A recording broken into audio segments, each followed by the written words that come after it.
Throughout the years, ships that sail the seas have proved a plentiful source of tales of the strange and the incredible.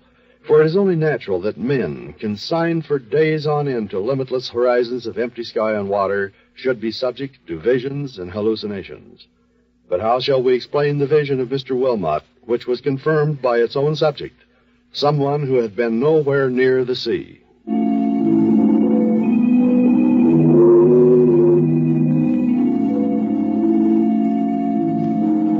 The thing happened aboard the steamer City of Limerick on its last night out.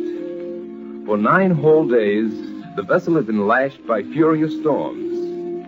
As the ship lurched and rolled and threatened at each moment to go plunging forever beneath the waves, Mr. S.R. Wilmot thought much of the things he might never see again. His home in Bridgeport, Connecticut, his factory there, his children, and above all, his wife. On the 10th night, the sea at last grew calm, and Mr. Wilmot lay gratefully down on his bunk and prepared to sleep. As he lay there, he listened to the slow, regular, peaceful breathing of William Tate, who shared his cabin with him and slept in the berth overhead. And then he saw her standing in the doorway, a woman who was unmistakably his wife. Margaret, what are you doing here? But she did not answer. She came slowly toward him, and standing by his bed, bent and kissed him. Feeling her lips on his, feeling the touch of her hand on his cheek, he told himself that this was no dream. This was really happening. But then suddenly, she was gone, and there was nothing before him but the empty, moon-drenched cabin. In the morning, when he awoke, Mr. Wilmot knew, of course, that it must have been a dream. He lay for a moment, smiling at his own credulity, when from the berth above a voice inquired, "All right, Wilmot. Confess now. Who was she?"